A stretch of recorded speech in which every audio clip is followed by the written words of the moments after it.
Uh, uh. Are we starting yet? It says off air. What is this music? No, what you need to do is play the Terran Empire music. I know. I'll probably find out for the outro. Welcome to the ISS. All right, turn it off. Discovery. Turn it off. It's not ISS. Nobody can hear us. Nobody can hear us. It's too loud. Yeah, Nobody can hear. Mo, please. I purposefully did that so we couldn't hear anyone. Look. But nah, ladies and gentlemen. Oh, go ahead. Are we talking about Discovery? The show? Yeah. Ladies and gentlemen, this is Patrick, myself, and Anthony, and we're back with another Star Trek Discovery discussion. This one is for episode 11. I believe it's episode 11. Yes. The Wolf Inside. I titled this episode as Hey VOQ, Meet VOQ. How bright, can we give you credit? Yeah. How happy were you when you saw that actually Ash/VOQ was going to be in the same physical place as VOQ? All I wanted to how in that moment, I'm surprised I wasn't getting like text messages being that's like, I told you. I wanted to be humble in text messages, and I wanted to let everyone know live that I called it. You know, if you go back and listen to that last episode, I called it. Mo called it. You he did. Called it. You're like one. We talked hard on you. We were like, Mo, you're an idiot. Yeah. And then afterwards, I was like, you know what? That actually kind of made logical sense. But I was like, but hey, no, it didn't make any logical sense. It made more logical sense that it was him fighting VOQ in his head and trying to one person's trying to take over. That makes sense. I think I wanted to see that, but you know what? The universe gave Mo one. He's 1 in 15 now, so it's cool. You know what? I think I had less faith in them. Listen, as we know, I watched a lot of Smallville, and nobody could drag out a reveal longer than Tom Welling. Like some of those people, he dragged out the reveal that he was Superman or whatever for like 5 seasons or something ridiculous. So I just didn't believe. It's hard for me to believe they're going to reveal things, but you know what? Discovery's like, nah, man, let's tell our story. Yeah, and we're gonna make the reveal happen when it naturally happens. Which we'll get to this, but this is one of my favorite parts about this episode is that Michael Burnham does not act like an idiot like most TV show characters at all do, or like at all. This episode, she actually lost. Well, I'm not gonna say all. No, but hey, okay. Anyways. So let's get into the episode. So this episode opened up again with Michael Burnham, reflecting on where she is or where they are. Like, this is different. Even the cosmos is different. The stars are different. Everything is different. Turns around and we see her and Ash in bed. Wait, did we see the execution before they went back to her and Ash in bed? Yes. All I know is this cold open was amazing. When the credits rolled, I was like, "Oh, Discovery is on!" That's how I felt when the credits started. You know what's funny? We had 15 minutes of show before the credits. Was it that long? Because that sounds right. Because it was just so much happened. It was so much happening. And usually you get 4, maybe 3 minutes max, and then it's like show, and then it's no. We had half of the show happen. I told you we had food on this earth, in the mirror universe. I called so many things. Matter of fact, I shouldn't even do this episode. I should let you guys do it because I should sit back just because I was so right on everything. Wait. Were we right about food? Food. I said he exists in this universe. You said both of you said that's true. Anthony, you said that he would be dead because they would have eaten him by now. I was making a joke. That was a joke, people. I was making it because in Anthony's mirror universe, I know what we're having for dinner. He's still backup rations. Yeah, he's even more backup rations. Basically, their whole slave culture is also snack packs. Yeah, right. That makes sense to me. You got the one. Don't try to squeeze another one in on us. Oh man. And then so we see the execution, and then she comes back in with Ash, and then he leaves, and then Whoa, food comes stop in. there. Stop there. So how do you all feel about like Michael executed? I know they're ISS people and all that kind of stuff, but I mean, in a lot of other Star Treks, they would have like found a way to not kill people because we can't kill people and we're Federation. But what she like she called it. She All right. executed those crew Yeah. members. So we know that other Star Treks like Data, Kirk, Picard. Well, Cisco might have done it, but Cisco probably would have done it. But all the other Star Treks, they would have been like, no, it's against our moral fiber. Because again, they're evolved humans who cannot, in a way, they couldn't look at themselves to do something like that. And we got a little bit of that, but she was also practical. Like, if I say something now, I'm going to get stabbed in the back. At best, one of the crew members look at her as she's weak and assassinates her. So, I mean, Right. I liked it, and it fits for her character. I thought. No, I think it fits too. It just surprised me a little bit. Well, not just it surprised me that it was barely touched on. I mean, it's kind of touched on in that then she gives that monologue about how like a piece of her is dying like every day or whatever. But yes. it was just like in a normal Star Trek, if something like that happened, it would be a big like kind of moment. And in this, it was just the cold open. Yeah. It would have been one of those things where they look at it and Picard would have made a speech about how he couldn't have done it and he'll just have to accept death. Or, you know what I mean? Like, it would have been one of those. Y'all remember in Deep Space Nine when O'Brien got, he got the classic thing where he lived a lifetime in prison in his mind and he killed. Yeah, that episode of all DS9 episodes, I don't want to say that's the best episode, but it's an episode that's lingered with me. I think about that episode sometimes when I'm just chilling out. And it's one of the things that stuck with me because, like O'Brien, he's very capable. I'm not trying to say he's not capable, but he's pretty much the everyman of the regular cast of the Star Trek universes, right? And like a lot of stuff happened to him, but when he went and was like, no, we're supposed to be evolved humans, and he was like, Julian, if that was you in the cell, I'd have killed you. If that was, you know what I mean, like, and him having the face that, you know, maybe they're not as, and it kind of reflects back to how we think of ourselves as more evolved than like Egyptians or like Romans were back in the day. You know what I mean? Like, right. When you logically think of it, you might think it, but if you look at our culture, we think that. We think we're more evolved than we were 100 years ago. But you really strip away some of this stuff, and it's like, oh, man, we really have to question that. So her having to question more of our ideals, so she's already compromised so many of them through the course of this show. Yeah, I thought it was a great moment. I thought it was a great moment, and I like that they went back to it where she still had a line in the sand that she wasn't going to draw. She wasn't going to go past. Where Lorca was like, they ain't got nothing to do with us. Okay, and we'll get to Lorca when we get to the end of the episode. There's something that happened that I saw. As hell. He is gangster in hell. That episode that I saw. There was something he did that I saw that made me think, could we be seeing, you know, that made one of you guys made a point last week, but I don't want to spoil it before we get there. Yeah. So we see the execution. She goes back to her room and she's chilling with Ash, and she's telling him, "Look, man, we need to get out of here. I need to go. I can't do this anymore. I'm not." And he's like, "You know what? I'll protect you. Whatever. I got you. I have your back." You know. And then food comes in. He's like, "Hey, I'm your slave," and she asks Ash to leave. He leaves. He's like, "It's time for your bath."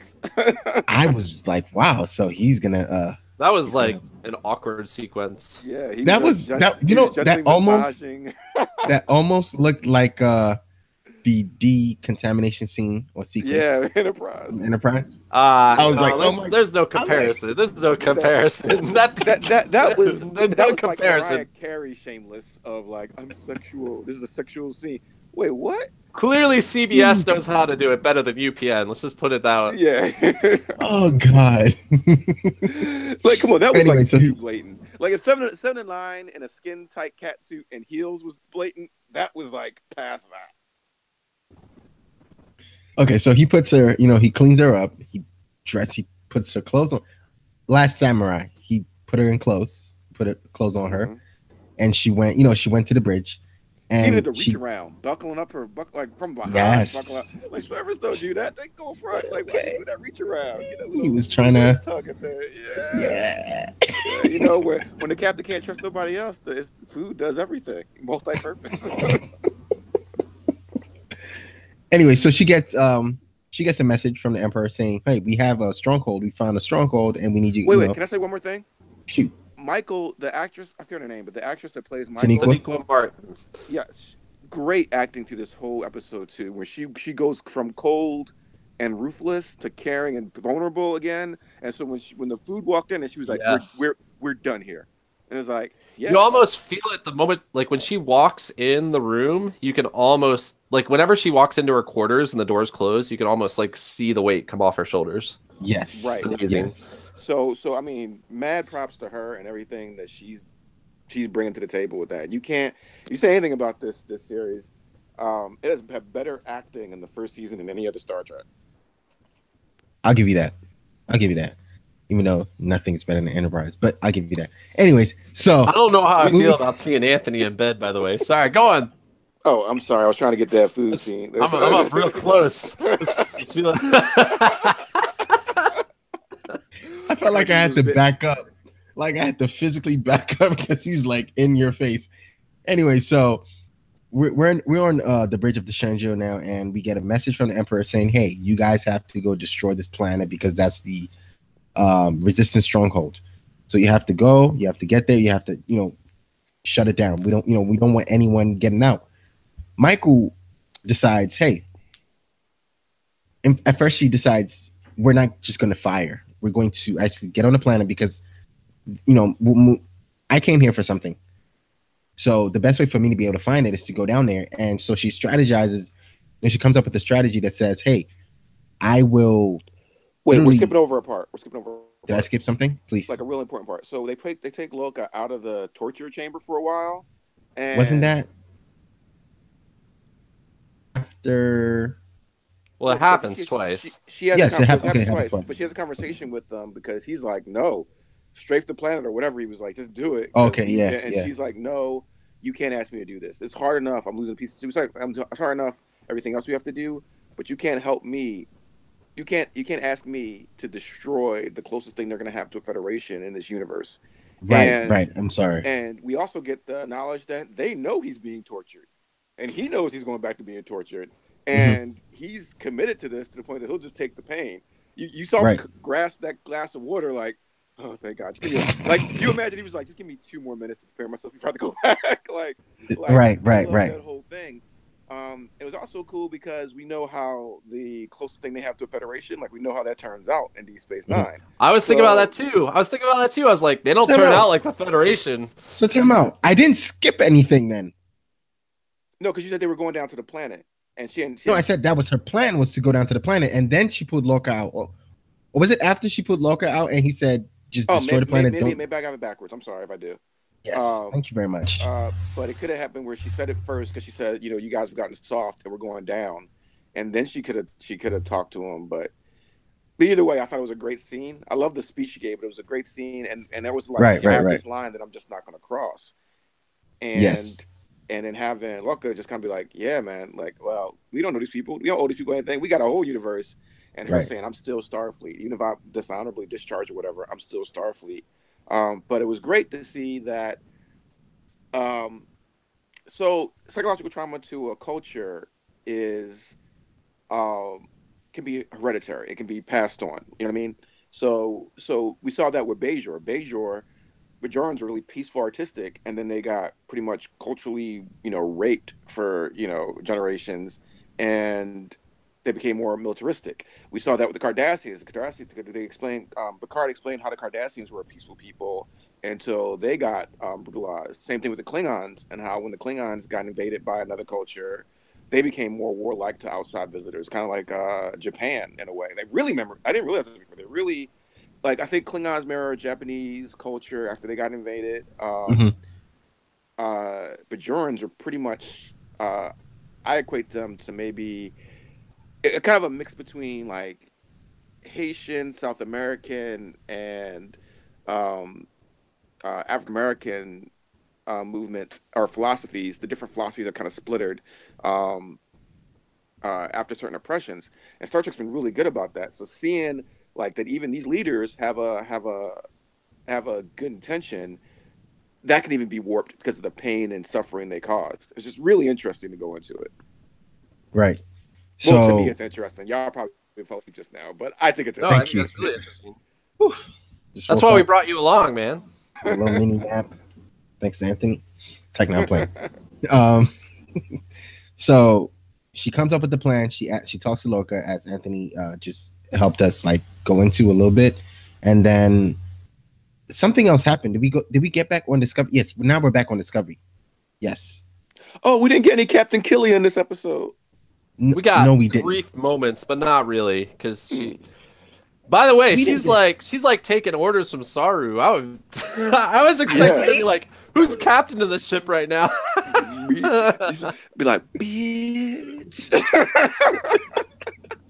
But I love. So Right love the now, thought they I gave could her. I could transport you to another ISS ship, and this ship would be mine. Let's just be clear, Saru. Let's be clear. right. And so she, so we're back on Discovery, and Saru, no, actually Tilly, not Killy. Tilly's trying to help revive, or not revive. Okay, we find out that they know that the doctor is dead, because earlier in the episode, that's I the other think part of the cold open is finding Stamets with the doctor's body. Yes. And what did he And say? so- What did Stamets say? Something Like, about the see trees. something. Oh yeah, something. It was something like that. Because I remember thinking about it. Should have Trees are rewatched in it for the forest. episode. Yeah, it was No. something about the forest. Because remember in the previous was fresh. episode, he like sees himself in the. Yes. Right. I think I know what it is. We're gonna get to it. So, so they have Stamets like kind of like restrained because they think he woke up. You're breaking up, man. So they have Stamets restrained because they believe he woke up when the doctor closed the containment field, and they think that he got out and hurt the doctor in his confusion. Yep. Which is crazy. It was kind of weird too, because they know that this is because of the. But again, I guess this makes sense because again, Starfleet is traumatized by the eugenics wars, and so they're like, so yeah, they would prosecute him. Mm-hmm. I was thinking about that. Or I thought about that, and I was like, "Wow, this is crazy." They know he's under the influence of this, technology, and it's like, "Oh, but no, this is a really big thing to Starfleet." Like, Yeah. So it's still a big thing by the time we get to DS9. Like by DS9, they're only starting to soften things a little bit, and it's only because of the Doctor kind of creating that environment, right? Starting to say we can find uses. And also, they were at war, and throwing away resources during war is probably not. You know what I mean? Is Mo back? I didn't mean to take it off from you, Mo. But you were breaking. No, Mo's back. Thank you. You did a great job. Thank you. I appreciate it. Mo's back. Where'd you kind of stop? I just explained why they had Stamets strapped up. Okay. Yeah. All right, so Stamets is strapped up, and now they want to bring him back. Anthony, I was like, Tilly is acting like a twink now, but actually she's not. I forgot. She's like, the whole reason she's there is she's a scientist. Yeah. Yes. That was her section. She was the only person that worked with Stamets before Michael came, right? So she's she would be the best person to be able to know what to do. And it was awesome to see Saru have the wisdom to be aware of that. Now he kind of makes some mistakes later on, but still, he could have been like, I don't know. I hate when they do this in TV shows where they're just like, you don't know what you're talking about. Shut up. And like you, Junior, because in real life, you'd be like, I don't know what goes on. Yeah, because she's a cadet. It's like, I don't know what goes on in this department. But since you're his assistant pretty much, you have a better understanding of this whole technology than anybody else on the ship. So I like that he did that. And he wasn't, I don't like using the term because I don't really believe in the alpha beta males type stuff, but he instead of the usual beta personality they give him, where he's always acting out of fear, to see him go, no, what you're saying makes sense. I'm not going to just follow the rules on this. I thought that was a really good character moment for him. Right. It showed how he is strong in his own capacity, right? And how he could be in a command. Because before Absolutely. this, I've been wondering how he was going to be in command of anything. Like even in the mobile game, he has a pretty good command score. It's like, Right. Anyway, so Tilly attempts to bring Stamets back by plugging him back into the mycelium network, and pulling the spores out and trying to find his mind or wherever it's trapped in, to bring it back, to bring his mind back. And so if his mind is back in his body, he'll be fine. Whatever. And so now we're back on Shenzhou, and they go down to the planet surface. By the way, every time this show does an away team, it's excellent. Like Yes. their locations and sets, episodes. Yes. everything. Like I just Yes. want more away team episodes. Missions. They're always like good. All right, so I didn't realize how now much I missed it until they showed up in this episode. I was like, oh man, we haven't had an away team episode in a minute, and Right. and all the sets look great.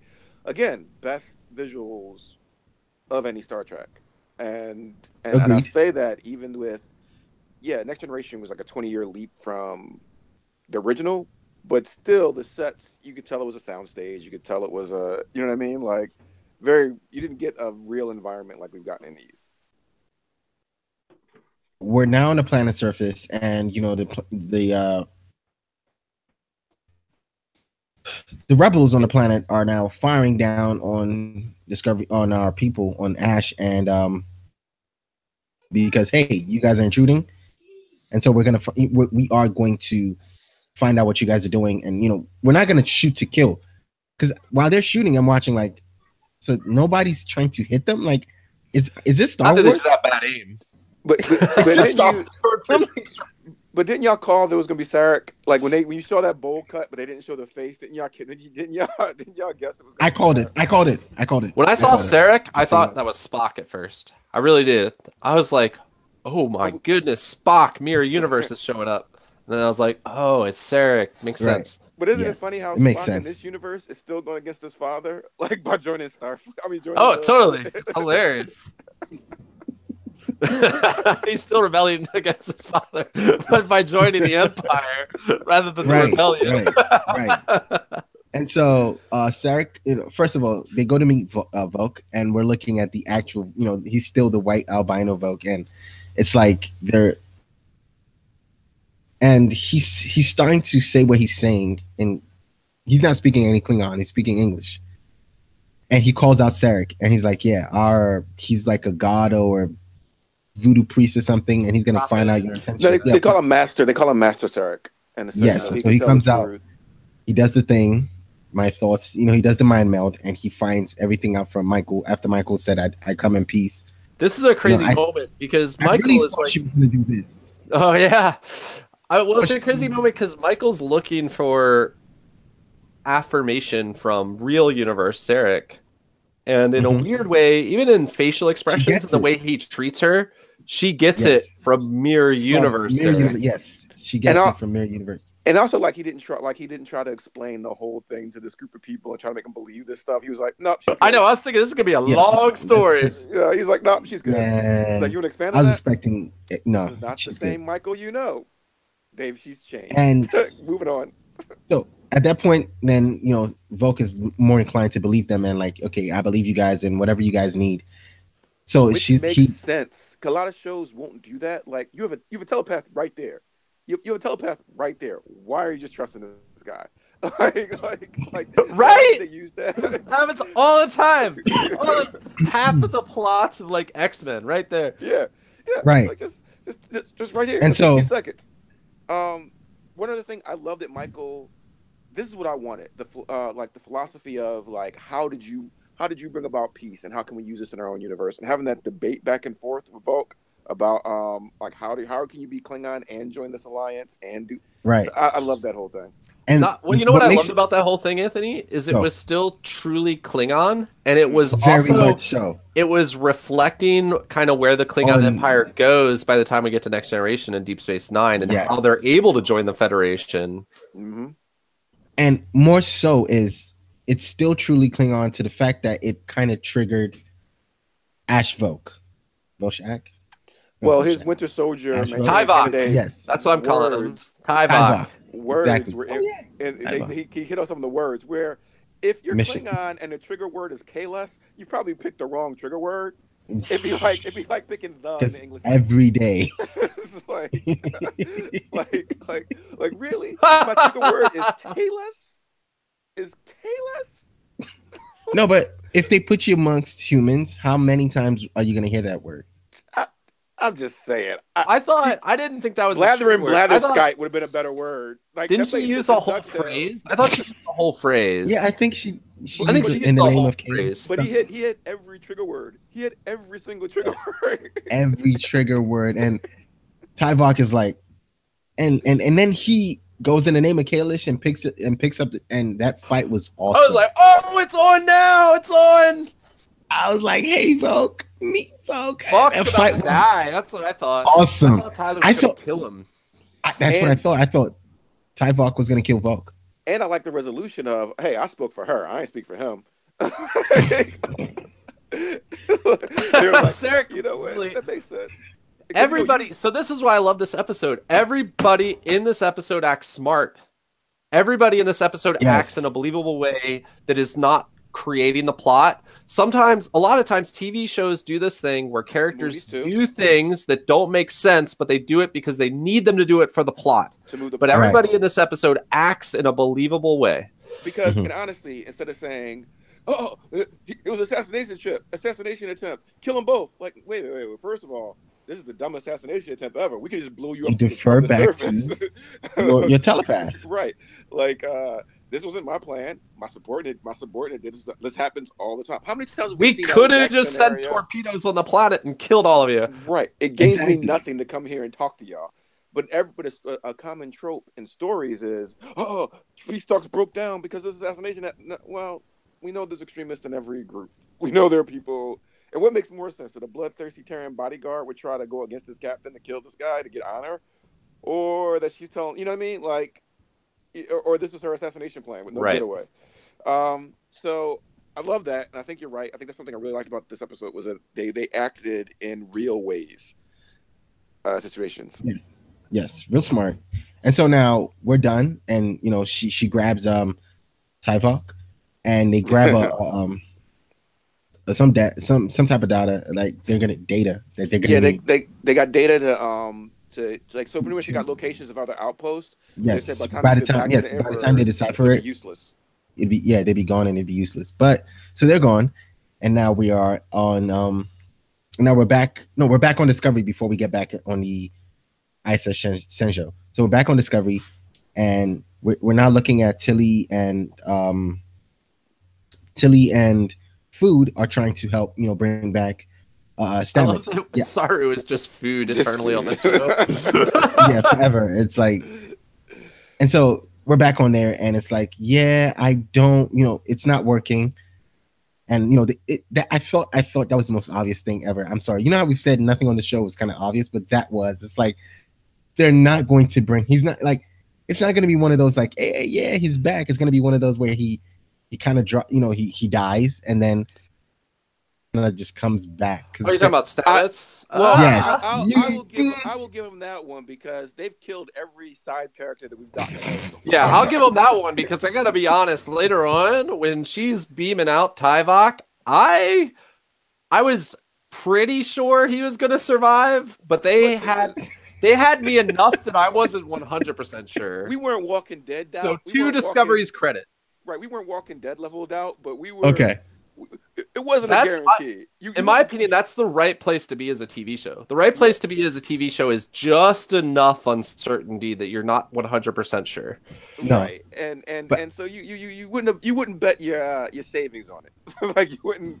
You know what I mean? Right. But I kind of in the back of my mind, I was like, you're not gonna bring him back. He's gonna die. But if he doesn't, I'll be okay. Is he gonna die? Is he not? He died. I was like, okay, he died. But man, can you imagine? Discovery kills its two gay characters. I know. I was like, for like in 2 episodes in a row. Like, oh my gosh! No, but seriously, one is a drug overdose in the arm. The other one snapped neck. They might as well just kill all the minority characters and end up with an all-white cast by the end of the show. Right. No, but when he did die, they had me. I was like, they've killed the next person on the show, like. Because Discovery, for some, has shown us they're not afraid of killing a high-ranking officer.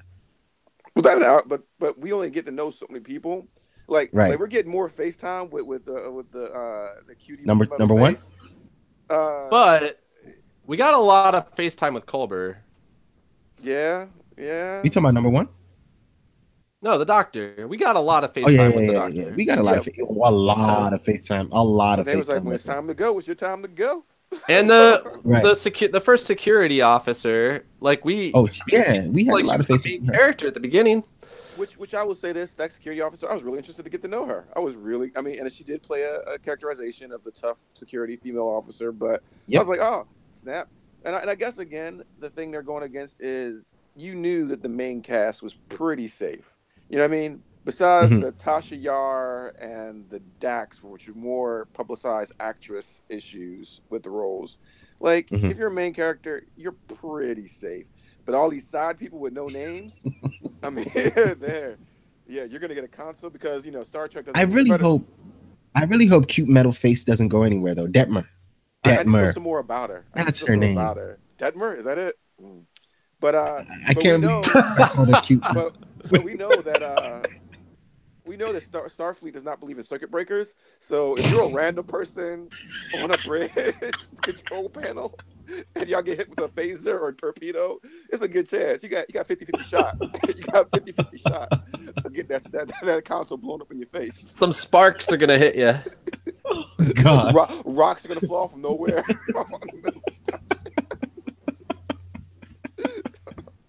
Okay.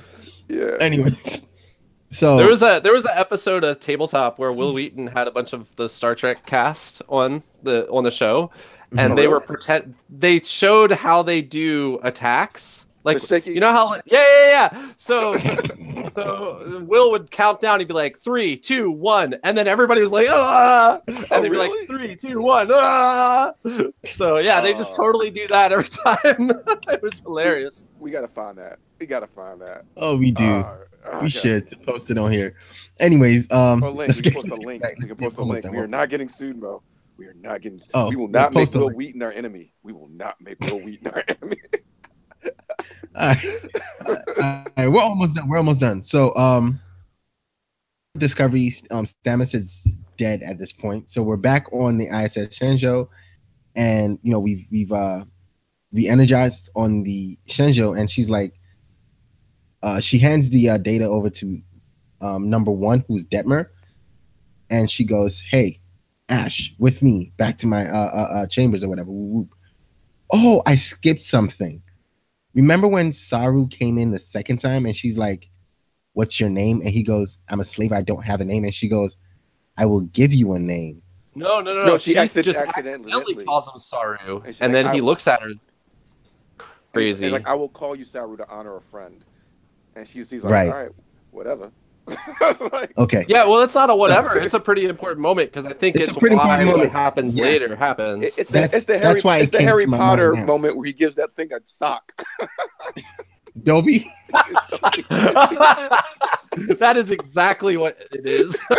It is. Anyway, so now she, so she's back in her chambers with at this point he's still kind of Ash. He's not really Tyvok yet. But we're nervous It's for still her kinda again. Ash. We're nervous for her again. Yes, all the way nervous. And she's like, "What happened to you?"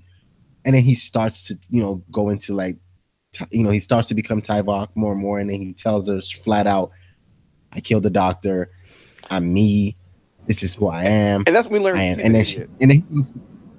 Yes. Because if your Dumbass. whole plan, your whole secret Because- mission was to infiltrate, you know who you are now. Why are you giving yourself away now? Because he's an idiot.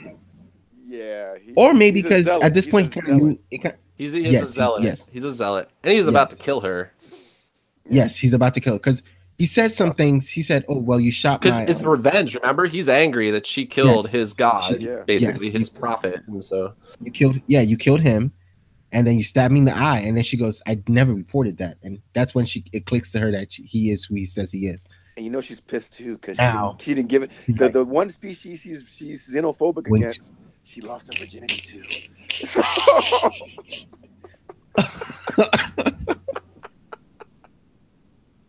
Hey, you know what they did in this episode a couple times? They showed titties. Klingon titties Klingon. in this episode. Yeah. Yeah, every time they went into into his head. Oh, did we talk about why I might be okay with the Klingon look now?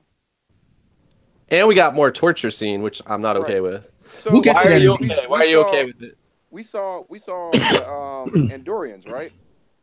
Yeah. Yes. And the Andorians look pretty much like they looked on Enterprise, right? Updated Yes. from Yep. the original series. I'm wondering, and I don't know if they're ever going into this, but we know that in Enterprise there was the eugenics virus went out, right, and made Klingons Yes. look human. So we finally got the backstory where Worf was like, "Yes, those are Klingons. We don't talk about it with outsiders." And to go back to Enterprise, By the like, all way, right, virus, easier way to make, VOQ look like a human. Just mentioning it. Sorry, go on. you're right, Patrick. You're right. Son. Anyway, Saw off his arm and all that crap. yeah, Just give him the virus. It's like, look, Because they actually showed a lot more in this episode. You're human. Congratulations. Now we can do some plastic surgery, make you look like this guy. So, some minor plastic surgery. But so we know this virus made Klingons look human, and that they were going to be doing corrective surgeries. Like they mentioned it in Enterprise. Well, some will do corrective surgeries or cosmetic surgeries to look more and more like original Klingons. We know that some of the original Klingons, like the Damajaw Masters, I'm saying that wrong, that show up in Deep Space Nine, they were the original Klingons from the original series who looked human, but they had done something to go back to looking more like Klingon. So it makes sense that the trend now would be to go more non-human in your appearance. You know what I mean? Mm-hmm. Like, what makes sense, there was a counterculture for that. And I know I'm plugging in holes, and I know I said I wouldn't do that for the series, but I think that makes sense if they go that route, because Andorians look the same, right? Yeah, all the other races. Right. Every race look the same. Better, basically. They don't look quite as pig snoutish. They have a better budget. They look updated. just like they look better budget.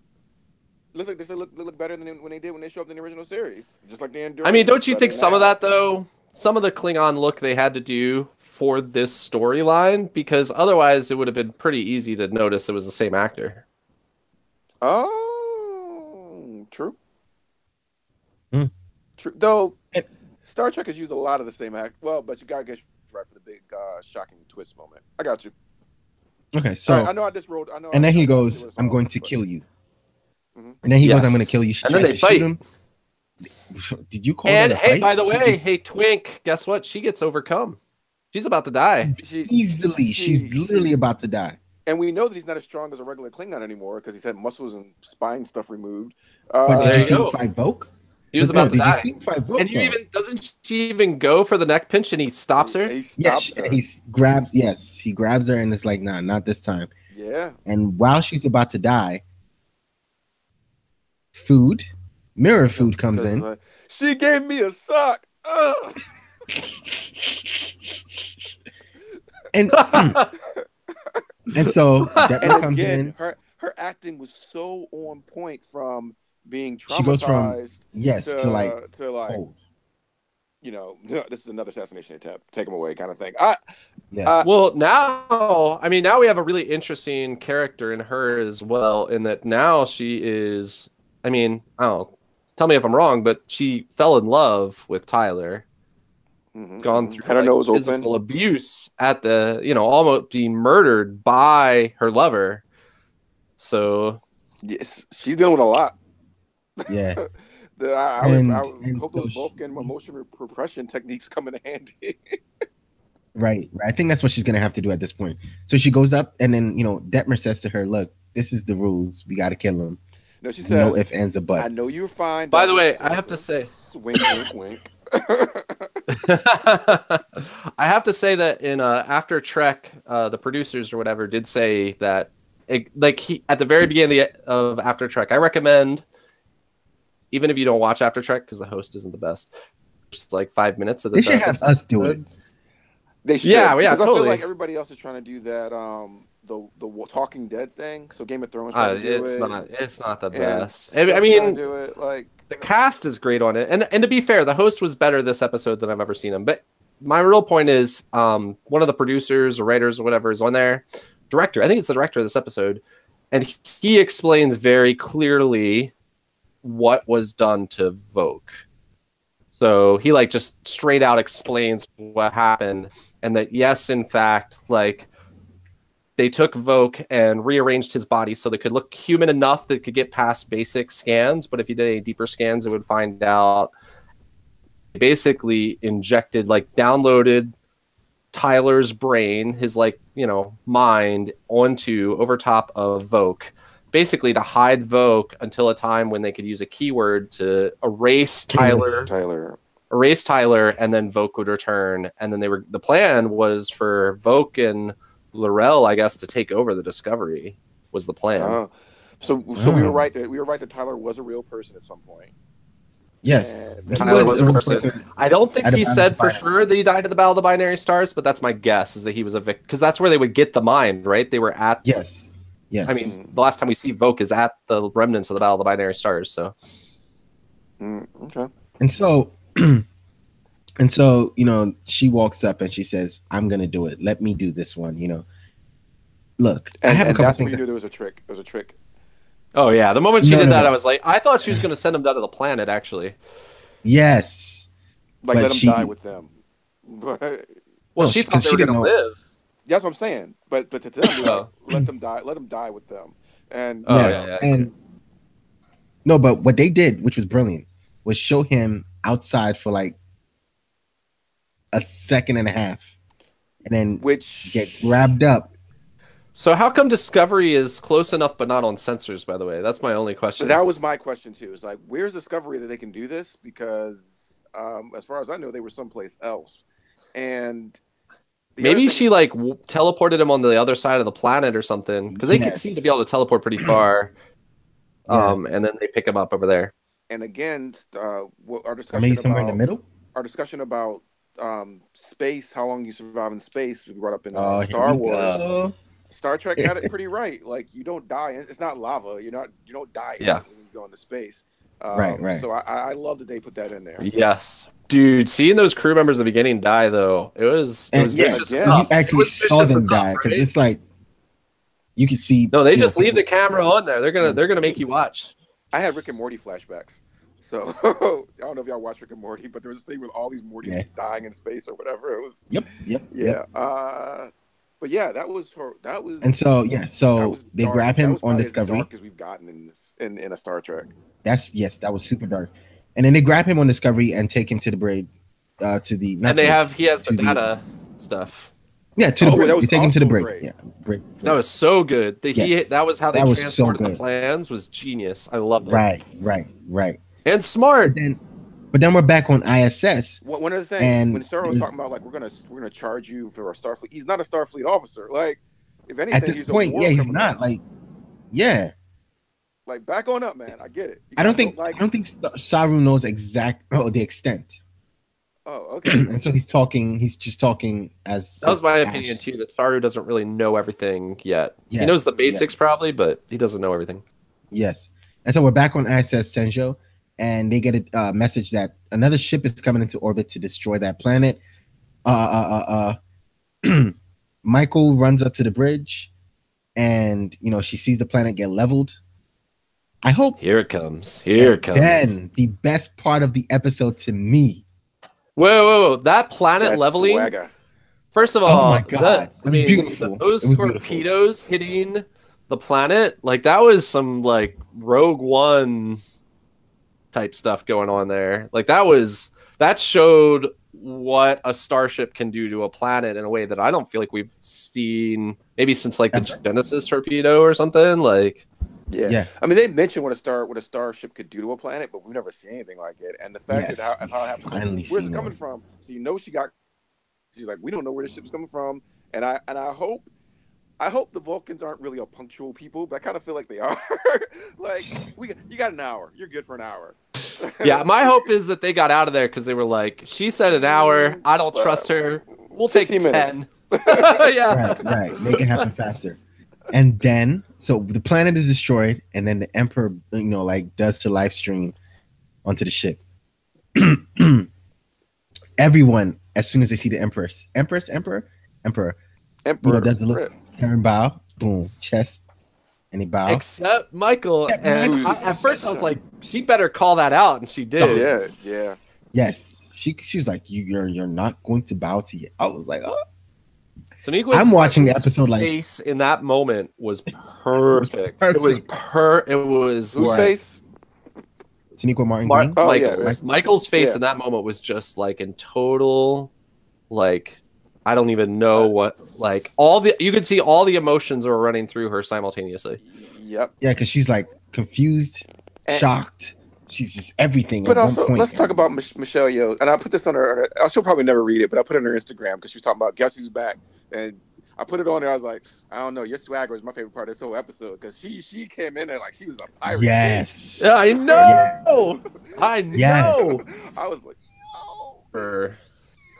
And she's Literally, like, you're not going to bow to the emperor, Michael? Right. I was like, yes, ma'am. Yeah. Yes, ma'am. And I love Loca's face on there because he's like, God damn it, Michael, another. And that's what I wanted to talk about. Like another one. Like at some point, do I get any more character development? But that's what I wanted to talk about. Did you see Lorca's face? Did it? So we're at the end of the episode now, so I can talk about this. Or I believe it was Anthony or Patrick, or maybe both of y'all brought up the point that our Lorca might be mirror Lorca. That's Patrick, which I think is a great idea. And so, but did you see his face? He was like, when he saw her, it was like, shit. I want to hear your thoughts because I mean, I did see his face, but I'm curious what you're thinking here. When I saw his face, I was thinking he goes, shit. I thought I left this. I thought I escaped. It looked like I thought I was done with this person, or I thought, like, shit, her again. I think that I would agree with that if it happened. I wouldn't see a problem with that. I more or less thought like he's looking like crap. Like Michael has to deal with just got over this thing, and now her other emotional baggage just showed up. I think I agree with Mo. I think I agree with Mo, but here's why. And maybe it's because I'm already thinking on the lines that he is mirror universe Lorca, but just so that sort of thing, right? Which is why, well, we won't talk about it Last Jedi, but I'm always looking for the clues.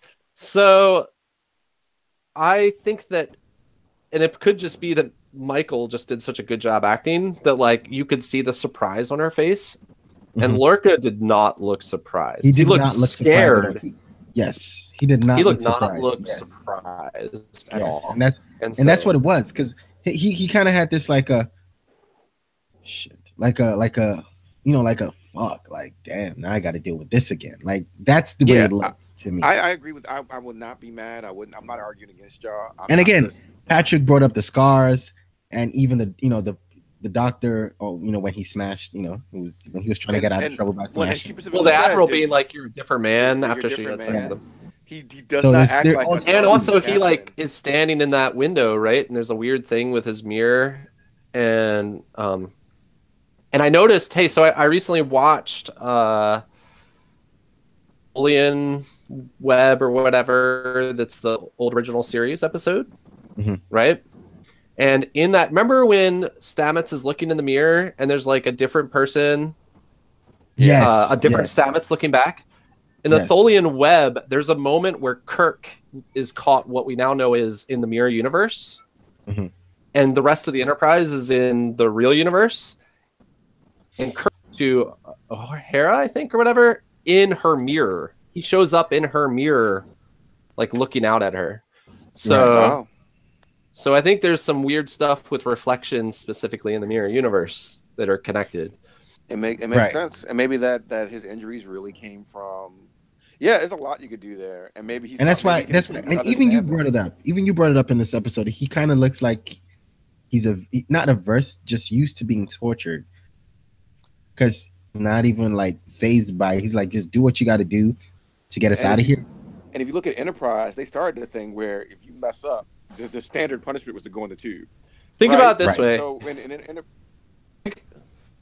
think about, so Michael right now kind of fits in the mirror universe, but she's like what you might call like socially awkward, right? In the mirror universe, right? But she's very much like her and Tilly and everybody are in their environment in the regular universe. They're very natural, right? And then they come over and they're like in this kind of, there's an awkwardness to them and they don't quite fit.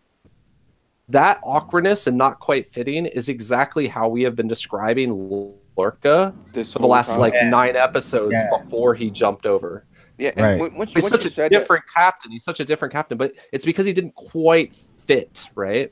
He's a perfect captain for that other. He's actually kind of a milder captain or a moderate captain in the other universe. Which makes sense Right. because he's jumping through pretending to be part of Right. this. So when you said it, everything made sense, and it's probably a genius level of writing. Like I would actually put this up with one of the Game of Thrones big events if that actually turns out to be true. Yeah, I think it's brilliant, and I hope that's where that goes. And I think that it'll Oh, fix a we'll lot see. of problems. We'll see. Yeah, we're speculating at this point. Yeah. You want to talk about the promo at the end of the episode? Because we're done talking about the episode. We just want to talk we about the talked about promo. Stamets meeting himself, right? His No, we haven't. Okay. We haven't. So you remember? So at the end of the episode, at the very, very end of the episode, after that big reveal, meeting Mirror Universe Stamets, and they're like, "You ready to go to work, or you ready to get to work, or something?" I forget what he said to him exactly, but it was along the like lines that. of, yes, it was along those lines. By the way, I was hoping that would mean you or something. I know that I know Anthony was off about like the difference between palace and temple or whatever last week, but besides that, thinking about Stamets in the way that I think about the prophets has really helped me at least to understand Stamets' point of view in the situation. And I think you're like, even though you got some terminology wrong, I think you were like dead on about the way that Stamets sees the universe being very similar to the way the prophets see the universe. And I want to realize people that after we got off, like maybe like an hour after, I went to sleep and I woke up and I was like, oh crap, I mixed up the two terms. And I said, I texted. It's on the internet forever. And I gave the group chats just so you know. Before I get hate mail, he don't know what he's talking about. Like I understand. When we get hate mail, that's when you know we've made it. Right. Yeah, we don't have hate. Yeah, no, you're right. Yeah, you're still okay. I feed off your hate like the emperor. But no, it'd be really great. We just got some hate mail, but we ain't got no hate mail yet. One more thing about Stamets. I'm sorry. I think that's really how they're seeing it, and I think that maybe both their minds got expanded. Other thing I want to say I Will's right about is the personal relationship between Michelle Yeoh and Michael. Like that was going to be the dynamic with the Emperor and her, because as they mentioned, yes, we're going to see that. That was in a promo. And you know what? Everybody keeps wanting all these other characters to pop up. You know what I mean? From other shows. But here's the thing: this show is about these characters. You need to like let go of other Star Treks. Like let it go and let this show be about other characters. About the characters that this show is about. Other characters can show up on the side, but they should never be the point of primary conflict. I understand that, but we do have a history of, especially in the first seasons, of interactions with past shows. So, like, we had McCoy on the first season of Next Generation. Yeah, but the primary piece of conflict was not McCoy. Do you know what I mean? Like, McCoy wasn't what the show was about. It is better, in my opinion, for the show to be about the relationship between Michael and what's Michelle Yeoh's character? Giorgio. It is better for the show to be about their relationship than for it to be about her versus an emperor. Say it, Mo. I'm saying it because I said it wrong. Philippa Georgia. Yes. Philippa. Okay. Right. But it's better for it to be about them, because that is a relationship that's going to be interesting for us to watch, like emotionally, for them to have to deal with, than it would be just to have a callback character show up where there's no connection for Michael. If they couldn't get Michelle Yeoh come back, but they were going to show the Emperor and it was like an old Sato. Oh my god. Like or something like that. I agree perfectly. Like if she was a side character, you would have heard me all the way. I think Patrick would have heard me say. Yeah. So Patrick, I completely agree. Like, if we were gonna have interaction, it makes more sense and it's more relevant to this story, and how the mirror universe works, because we know that it doesn't matter what happened in the other universe, the same characters. One, because of how the action. Yeah, somehow they survive and exist and continue on, no matter whose parents. That's right. I mean, one of the writers, it might have even been on After Trek, was saying that one of the least scientific things that Star Trek does is the mirror universe. That is like the least sciencey thing. Because every decision you make would make it so you might not like. Yeah. Like, think about the Scorsese decisions that we wouldn't have been roommates. So or younger. They kind of embrace that from the beginning. But he mentions that, like Loka said something like, I don't have a better argument for destiny than the fact that we're all ending up on the same ship in a different universe. And I like that. Yeah. That was a meta comment. Right. That actually made sense in the storyline. One more. So I would Can I say agree one? that they should never be the point, but I do It'd be want. nice. I don't. There's wasted Oh, opportunities I don't to see this. disagree. For them to pop up is Yes. great, but they shouldn't be where we're getting emotional resonance. That's what I'm trying Yes. to So say. what you're asking for, Picard is Cisco, but I get what you're saying. Yeah, but that's emotional resonance for the pilot, and then it's like yes. Yes. it's And then Cisco's for still the rest of it. dealing with his dead wife, but he's not really dealing with Picard. You know what I mean? Right. Right. One more thing about Stamets, what I said I was going to talk about at the end, because again, remember in the beginning of the episode, he was talking about some forest and some trees. In this, when he meets Mira Stamets, you notice they're standing in a forest, mycelium forest with trees. No, totally. Well, Could that be and could be what he's and is talking it about? Tilly says something Mo. about how death We figured and that out. Oh, No, I'm shut joking. up. Go ahead. oh well, doesn't Tilly Asshole. say something about how like mushrooms are like the connection between life and death or something like that? Yes, yes. So it's everything is coming full circle in with Discovery, and we have what about 2 more episodes? Because no, one more, right? You could also just be high. Wait, we only got one more episode. We only got one more episode of Discovery. I think it's 12, maybe 13. If it's 13, we have 2 more. But if It it's is. 12, I we think have it's one. only like 2 more episodes. Maybe it's one Yes. more. I thought it was 2 more, but It's not many. and We then don't it's have like many episodes. years. I don't know what to Then do. we got like hopefully they started. Well, yeah, we still got a year and a half at least. I'm gonna call it on this one. So one of the things I did last couple of weeks is I went back and watched the first seasons of all the Star Trek series we've had so far. Next Generation was pretty crappy. Like there's some potential there, but it was not. The first season of Next Generation was not great. There's some weird stuff that happens in the first season that they like just never even reference again in Next Right. Generation. Enterprise, the first season of Enterprise. Before we Okay, say, okay. let me finish because Okay. So Deep Space Nine really didn't find its legs for like 2 seasons. I know that because I've watched it so many times. But the first season, again, potential, but it's not really great. Voyager surprisingly had a really great first season, and Enterprise had a surprisingly really strong first opening of a season. Just not the first 2 episodes. Right. Come on. Right. Shower. Again, y'all know Get over No, it. I mean I've watched now about 6 or 7 episodes into Enterprise, and I probably would have continued watching Enterprise if that pilot had not been the pilot. To be honest, You Yeah. should have continued watching Enterprise. And even after that, we'll get into that different because I'm sure we'll be reviewing these series as we have a long break in between Discovery and them. So stay tuned for that argument, people. But I would say this: the Discovery overall, whatever your gripes of it is, and then again, they've answered a lot of my gripes. Is probably has been the strongest and best quality, even for the times. If you do, I'm not talking about again. You gotta let things know where they're at for graphics and everything. But I would even compare it against the first season of the original series is the strongest. yeah, so far. I think the first season of the original series is pretty weak. Honestly, a lot of the episodes and things we talk about original series happen in second season and beyond. Where they got a little bit more think free reign. Why To not I'm agreeing with you that Discovery is the best. Could be in the argument for one of the best season ones of any Star Trek season, is because it's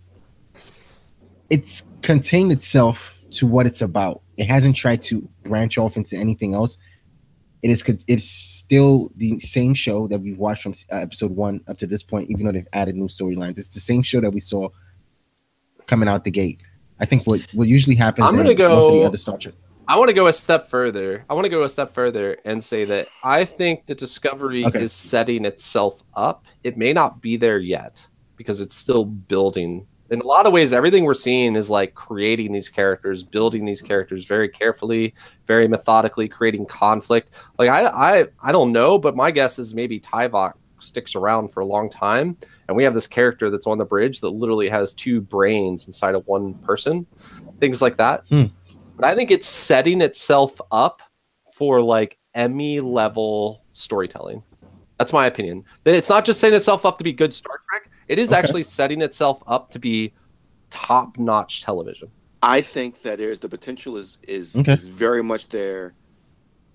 I would not be surprised to see that prediction come true. I think that All right. you can't deny the acting quality. You can't deny the character build-up. You can't even say they've given us some even the little episodic shows like the Mud episode and everything like that. Yeah. The thing where it's taking himself really seriously, but it's also giving us you know what it was. So again, I hate to keep bringing up back Star Wars because I do love Star Wars, but We know the you Last do. Jedi went We know. over funny, right? Where in previous Star Wars, there was something that was funny was happening, but it wasn't like, haha, gotcha. It was more like, oh, I know, or I'm running after Search Troopers and I'm running back because I ran into an army of them. Next Generation, original Star Trek, they would do funny moments that were like smooth as like, oh, you shaved, Commander. Yeah, smooth as an android's bottom. Or and like move on. But they didn't linger on it. Or even the first episode of Next Generation. I don't see any. I don't see any pointy ears on your. I don't see any points in your ears, boy. How did you remember that so exactly? Are you a Vulcan? No, sir. I'm an android. Almost just as bad, almost as bad, and walks off. Like you see that there's a difference in those kind of humors, right? Right. And I think that this is closer to getting back to Right. that, where you can keep a serious tone and still have or take your universe seriously and still have funny beats. Right. You know what I mean? Right. And still have serious conflict and still have philosophical debates, which I'm growing more and more to like what they're going. And if what you're saying is true about Loco, even the first one about firing first and all that, I'm digging it. I'm digging the emotional conflict. I'm digging the perspectives conflict that's going through. I'm interested to see where they're going with it. One of the cool things about this episode, Right. these two episodes, the episode before this, so we talked a lot about Frakes, right? Jonathan Frakes directing the last episode. But the Standing writer, ovation, sir. on After Trek, the director said that the writer for the last two episodes was Lisa Randolph, who they had on loan because she's the primary writer for Jessica Jones. So I think that you can see, because Jessica Jones deals a lot with that psychological trauma as well. Like it's almost all about psychological trauma. And I think that's why I hold it so much in high regard. Like I've heard people talk about how Jessica Jones is slow or is boring, and I just love just seeing somebody deal with that trauma and working through it, and the abuse and the complex relationship you can have with an abusive love interest or somebody you're connected to or something like that, or you've been intimate with. Right. And Patrick, you're right. And seeing, I guess I just stepped on your point, but like what we're seeing now, I'm You gonna shut did. up now. Let you go ahead. Totally did. Thank you. I didn't see where you're going until I started talking, but yeah, go ahead, Patrick. Sorry. No, it's fine. So have we talked about reaction generally to this episode? That's what I was getting to. I was actually going to ask the question. We all kind of like. So yeah, because we have about what 15 minutes for you guys. Yeah. 5 minutes. All right. So Anthony, two things. Favorite moment and your total reaction for the episode.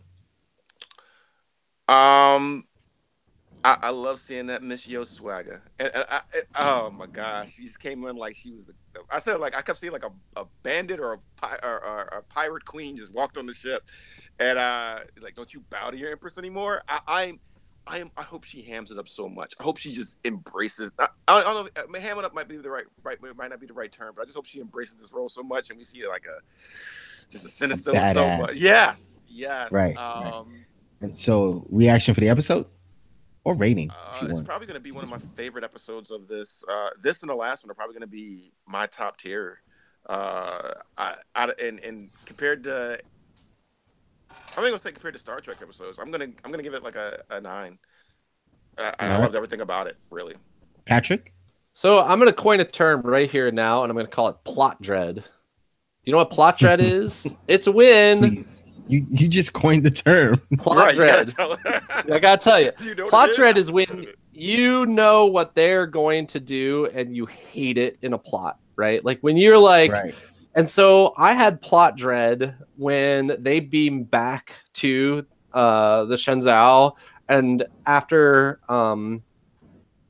Tyvok is like freaked out and done all that stuff, I had major plot dread that Michael would find a way to rationalize what Tyler did on the planet and then we would go for like 2 more episodes of her not realizing who he was and what was going on. Like, I had major plot dread. You know how you get that when you're watching a TV show? You're like, oh my gosh, they're gonna drag this out, or oh, this is gonna, right?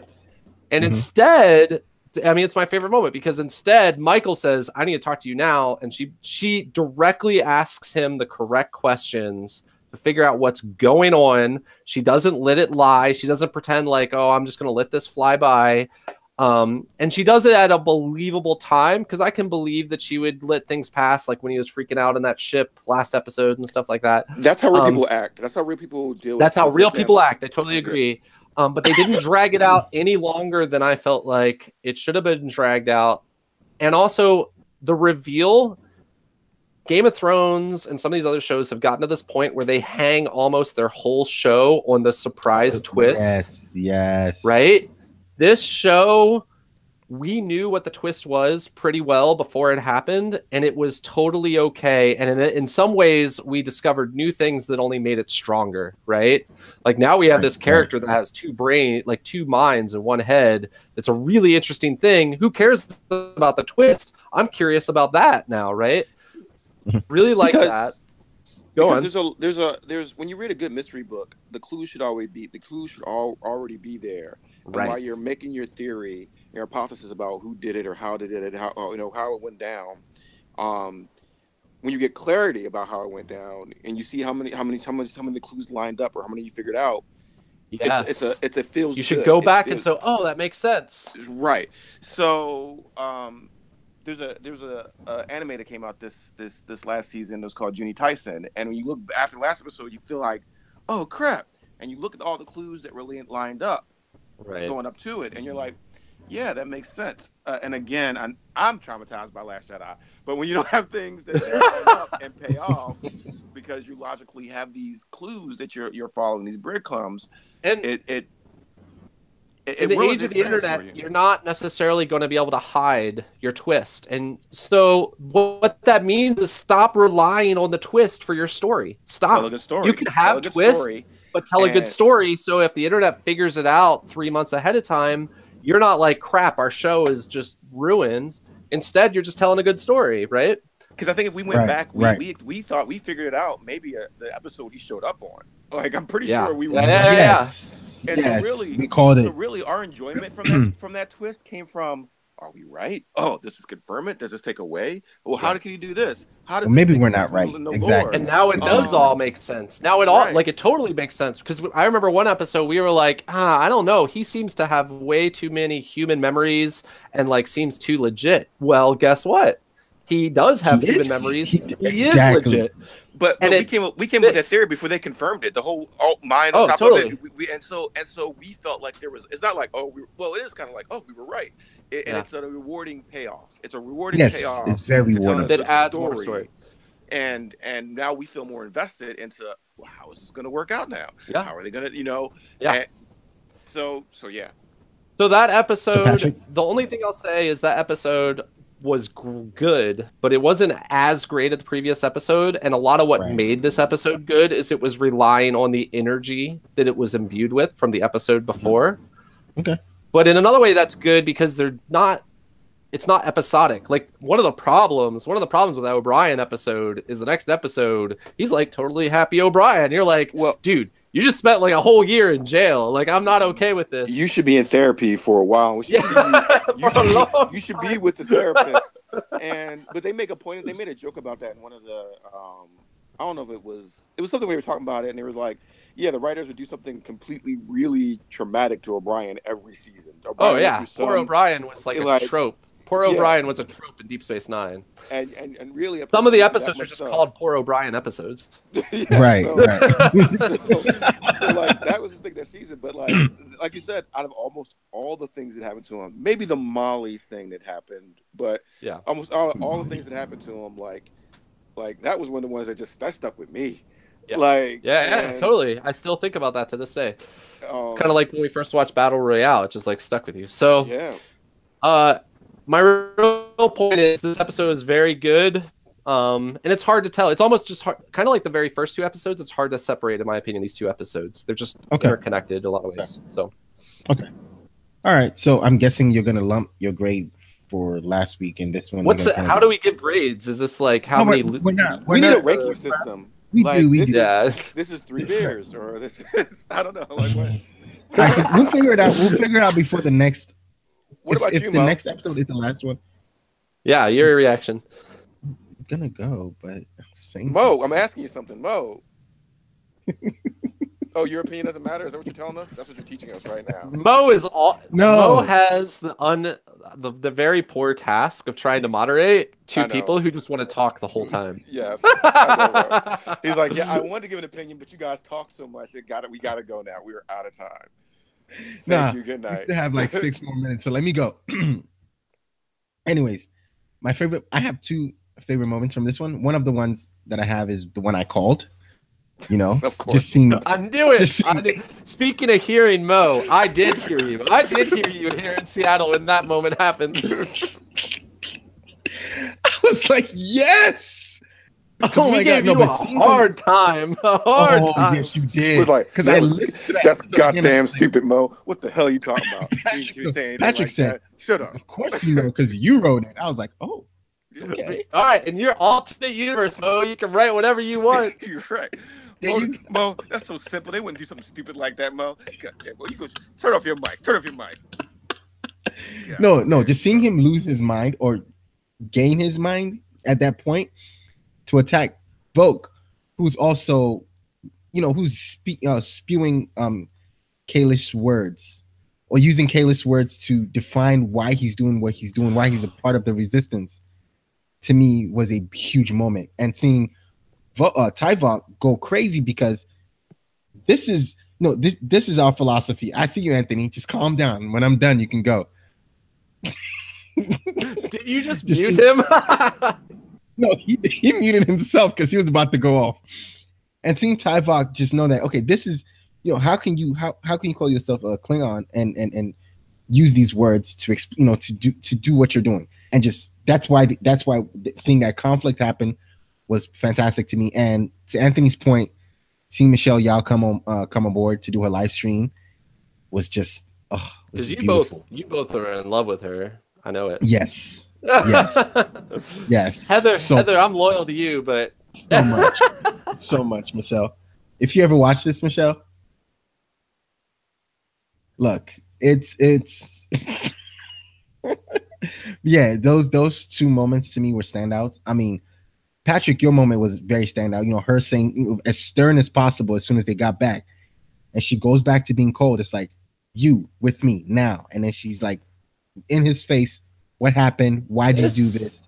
I think this season of Game of Thrones just made me tired of stupid people doing stupid things, and so I was so happy. The season of Game of Thrones is watered down, especially seeing the way Littlefinger died, just kind of pissed me off because that's not how Littlefinger would die. Like, yes, like that this whole season, we don't have to go into that, but the point is, it was nice to see smart people act in smart ways. Thank you.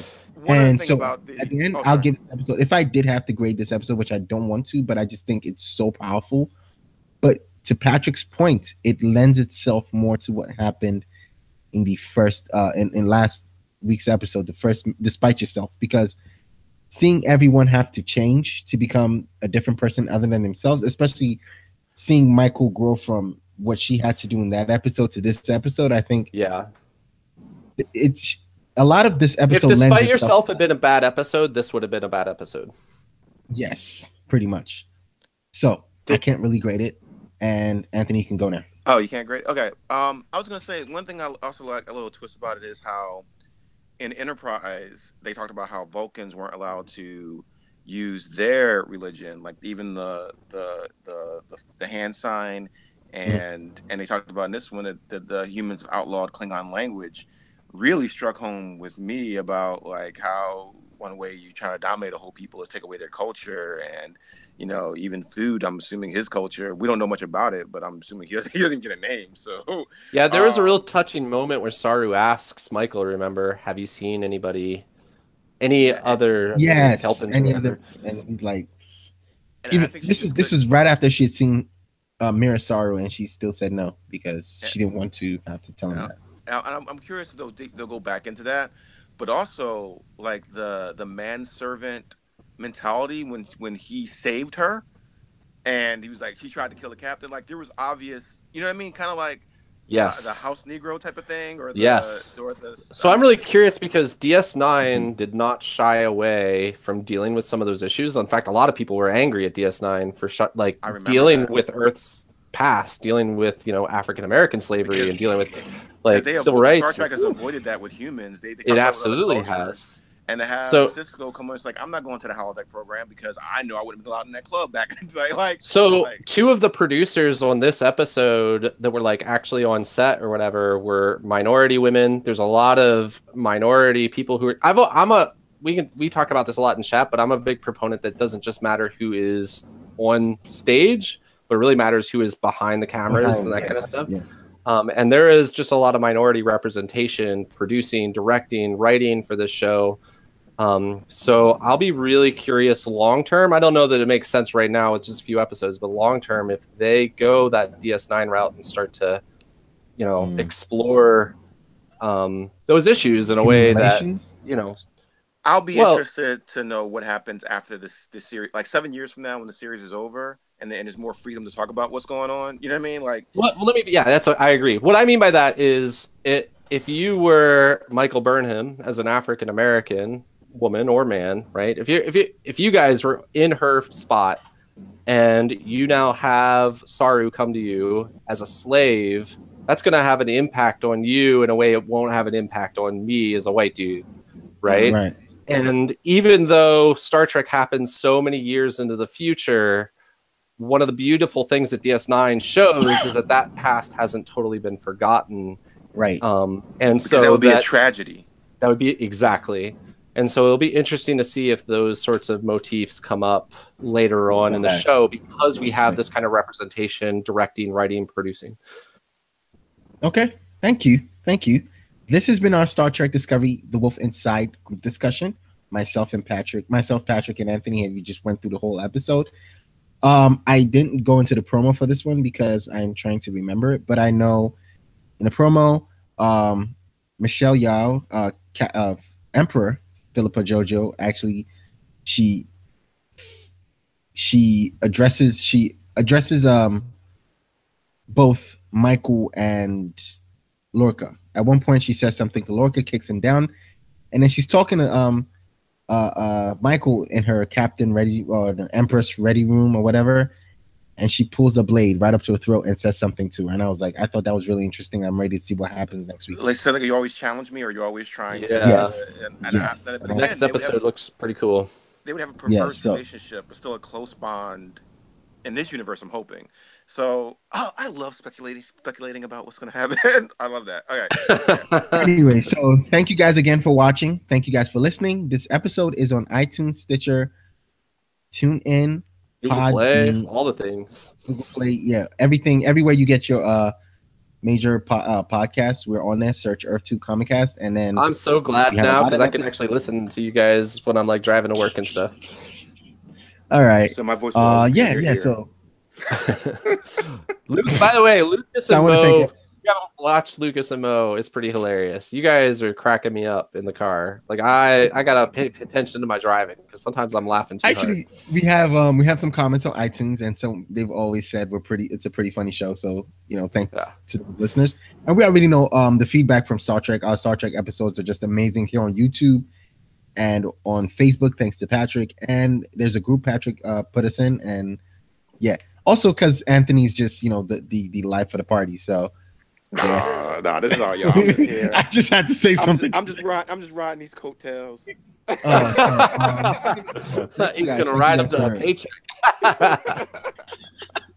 No, I just thank you guys for laying in bed a little uncomfortably close. You need some bedside manner there, Anthony? Oh yeah.